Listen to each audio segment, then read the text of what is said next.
radio station, but don't forget to watch us. We are on your computer, your mobile device. Just head on over to SuperTalk TV. And if you don't have plans this weekend, we got something for you to do. We got the Mississippi Championship Balloon Festival, and then Good Samaritan Center's a balloon chase, bike ride, walk, run, whatever you want to do to get to the end of the line. But most importantly, the golf ball drop is happening. And joining us is Clem with the Good Samaritan Center to tell us more. Hey, Kathy. Hey, good to see you. So always love coming here. Is number what for you guys in Good Sam? I don't know. We're saying that eighth or ninth, well, for the ball drop and for the balloon chase. But we've been affiliated with the Championship Hot Air Balloon Race for 25 years.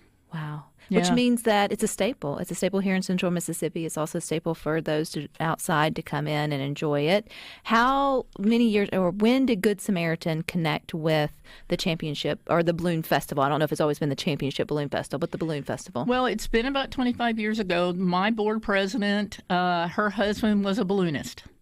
And they were trying to rethink how they were going to do that balloon festival up there, and they really wanted to do it for a charity.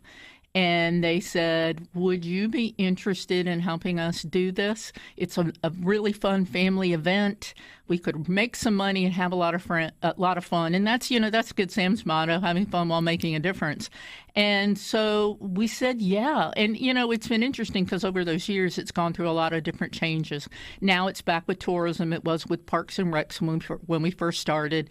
And there's always been the Ridgeland component to it. But, it's just really been a blast of fun. And even though it might not make tons and tons and tons of money, it really is a great way to get the message of Good Sam out. And that's the part that we love. And what is the message of Good Sam?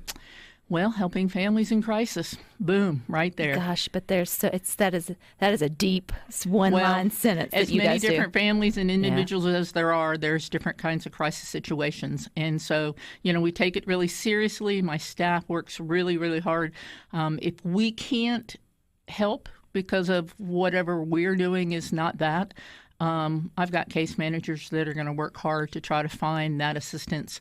We want to be a really important part of the network of helping hands in greater Central Mississippi.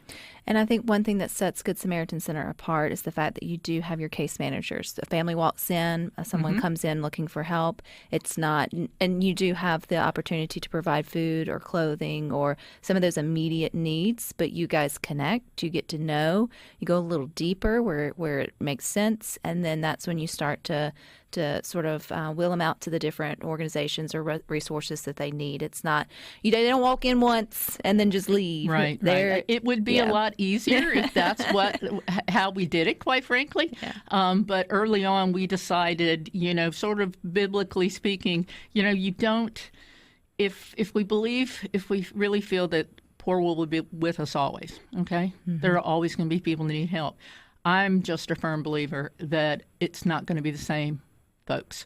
And with love, encouragement, education, assistance, motivation, folks can really pull themselves up by their bootstraps and learn and really be better off after our help and after changes that they made so that they're not going to necessarily continually to need the help.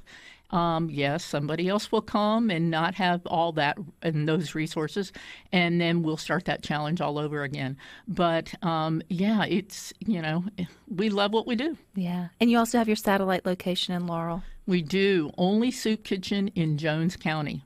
We're feeding 300 meals plus a day right now, and it blows my mind, how busy we are, and how many people just need one good meal.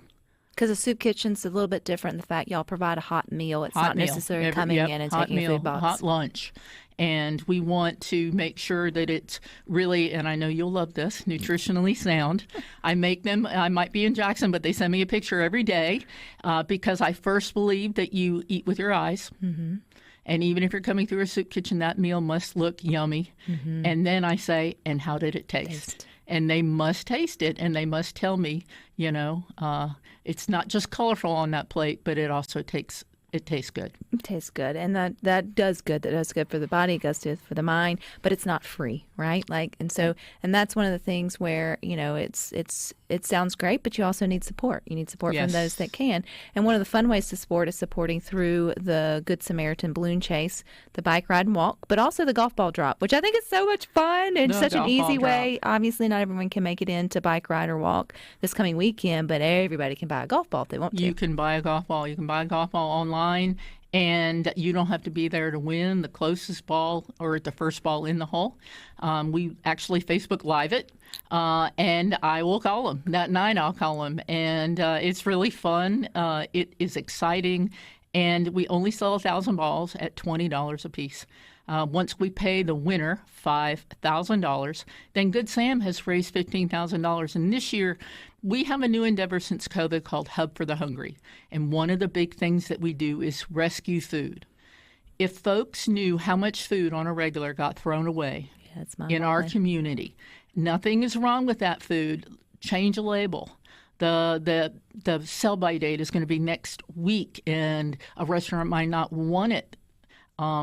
We pick up from food brokers from all kinds of places daily, and we can take that food. Of course, we get first dibs and make sure our programs have what they need, but then we give to churches, other soup kitchens, other food pantries all over the community. Sometimes we take some to Laurel, and we are able to, 7 million pounds. It's insane.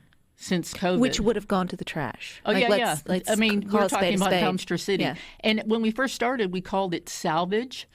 But, salvage. Nobody wants salvaged food. Salvaged food sounds really gross. We say rescued food because it is delightful.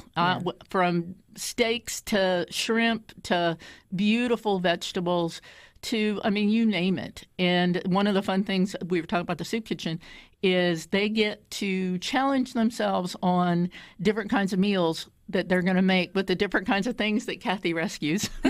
Well, you got to you got to roll with it. Whatever's coming in is what you got to use. But usually it's good quality stuff, and I just love to see that being rescued and put to good use. It's senseless for it to be thrown away, in sort of my opinion. Another need you guys have that I'm sure this money will at least alleviate or allocate for is the truck. Your all's truck that does such good work that drives around. I saw that it had broken down. It did break down. And it's a lifeline for you guys. It is. We can't pick up rescued food and deliver it to some of the groups that we do. We deliver to, 15 to 25 seniors every Friday in some low-income apartment complexes. We deliver to other groups because we're not the only ones using this food. And without that truck, we were at a standstill except for the days we did. U-Haul was our friend for a few days there because we wanted to. You never want to say no in the rescue business because it'll go in the trash. And then you just never the know idea. The next is coming. Yeah. Did we get the truck fixed? We did get the truck fixed. We still have a little balance on it, so anybody would like to donate to that actual endeavor, we would love for you to do that. The big thing about big trucks is a part, even like an alternator, where you have to take the whole motor out first, ends up being $5,000. So how do we buy a ball? How to buy a golf ball? So to buy a ball, remember there's 1,000 of them, $20 a piece. If you go on our website, GoodSamaritanCenter.org, on the very front page, you'll say, want to buy some balls? You just click on that. It'll take you right there, and it will let you buy as many. Well, you can only buy up to 1,000, but it'll let you buy as many as you'd like. And then come Saturday. Saturday at about, we like it to almost be dark. The hot air balloons, they'll do a glow after we do our run. And before the fireworks. One of our pilots, Karen Kent from Louisiana, will actually raise her balloon up. It'll be tethered while the other balloons glow. And she'll take 1,000 balls up in a big old tarp that we've had special made. And we'll dig a hole with, it'll be a golf ball top hole, just big enough for one golf ball. And she'll drop them all at a countdown. And then the whole thing, like I said, is on Facebook Live. And we'll be able to figure out who exactly won that night. How long does it take to pick up all the balls? Well, the kids love to do it. Yeah. But then, like this week, we have volunteer youth groups coming. Yeah.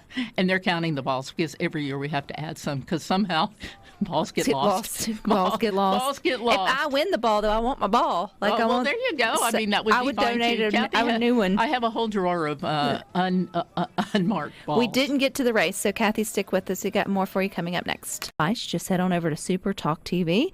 We're continuing our conversation with Miss Kathy with the Good Samaritan Center. They're going to be a part of the Mississippi Championship Balloon Festival that's coming up this weekend in Canton. But if you don't want to ride balloons, I don't know if you can, but you can ride a bike, or you can walk, or you can run also. So how long has that part been a part of this great event? That has been about 8 years. Okay. There was a balloon pilot that was an avid cycler, and he's like, Kathy, maybe we could do both. And so I started doing research, and I'm like, oh, how fun would that be? And so we just started it, and it's grown. And, we have about 150 people that participate every year, and they love it. And sometimes they get to see the balloons fly over, depending on the weather. Balloons are always very weather-related, whether they can fly. But we have a great time. And so it's wonderful. Get the support. So is it a race, or is it more of just a ride? It is. It's really just a fun run. Yeah. Fun cycle, and then in the evening it's a run, just for fun. It's not real uber competitive. Right. Although cyclists can be very competitive. It's just really to get out there and enjoy it and raise some money for Good Sam. So what's the route like? Like, what's the distance? Is it just a 5K? There is a 10. Okay, for the cycle in the morning, it's an out and back from the Canton Multipurpose Complex. And a lot of people ride out there anyway, so it's sort of their turf.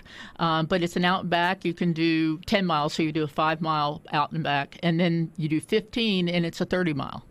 And some folks are training for more, so we'll see them an hour later, and they're like, I just did 60, and I'm like, oh my, okay. Yeah. They make their own Show route. Off. They make their own route. They come back. Tourism helps us with the breakfast for them, for all the cyclists in the morning, and then the cyclists are invited to come back that night, and then in the evening we have a 2-mile or 4-mile walk or run. Non-competitive at all. Again, not at all competitive. And once that's over, we do a kids' fun run, which is so fun. The kids love it.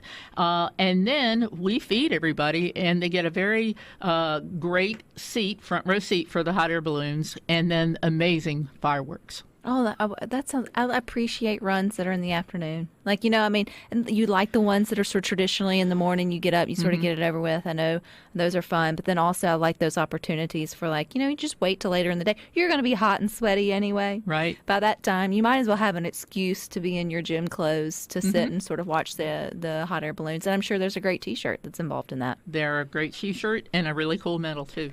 Which, hey, that's one reason to sign up. How do we still sign up for that? I'm sure there's still time to do that. There is. If you go to raceroster.com and just put in a balloon chase 2024, it'll come up, and then you register. You can register to do the bike ride either distance.